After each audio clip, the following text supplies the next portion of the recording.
కాకినాడలో బాణాసంచా కేంద్రంలో భారీ పేలుళ్లు 20 మంది సజీవ దహనం. పేలుడు దాటికి చలాచదురుగా పడ్డ మృతదేహాలు. చుట్టుపక్కల ఇల్లు ధ్వంసం. సహాయక కార్యక్రమాల్లో పాల్గొంటున్న అధికార గణం. సంఘటన స్థలానికి చేరుకున్న ఫైర్ సిబ్బంది. కాకినాడ పేలుళ్లపై దిగ్భ్రాంతి వ్యక్తం చేసిన ముఖ్యమంత్రి నారా చంద్రబాబు నాయుడు, వైసీపీ అధినేత వైఎస్ జగన్మోహన్ రెడ్డి. హుటాహుటిన సంఘటనా స్థలానికి చేరిన ఎస్పీ, కలెక్టర్. కాకినాడలో బాణాసంచా కేంద్రంలో భారీ పేలుళ్లు, 20 మంది సజీవ దహనం. పేలుడు దాటికి చెల్లాచెదురుగా పడ్డ మృతదేహాలు. చుట్టుపక్కల ఇల్లు ధ్వంసం. సహాయక కార్యక్రమాల్లో పాల్గొంటున్న అధికార గణం.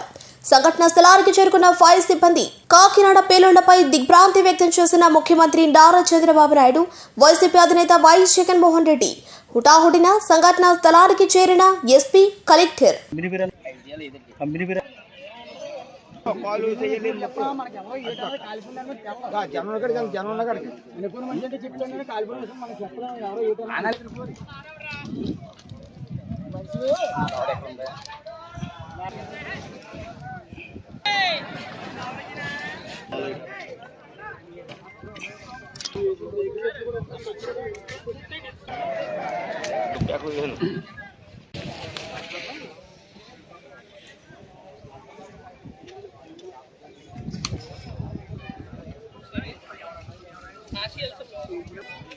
ముప్పై మందితో పని చేయిస్తున్నా దాంట్లోనే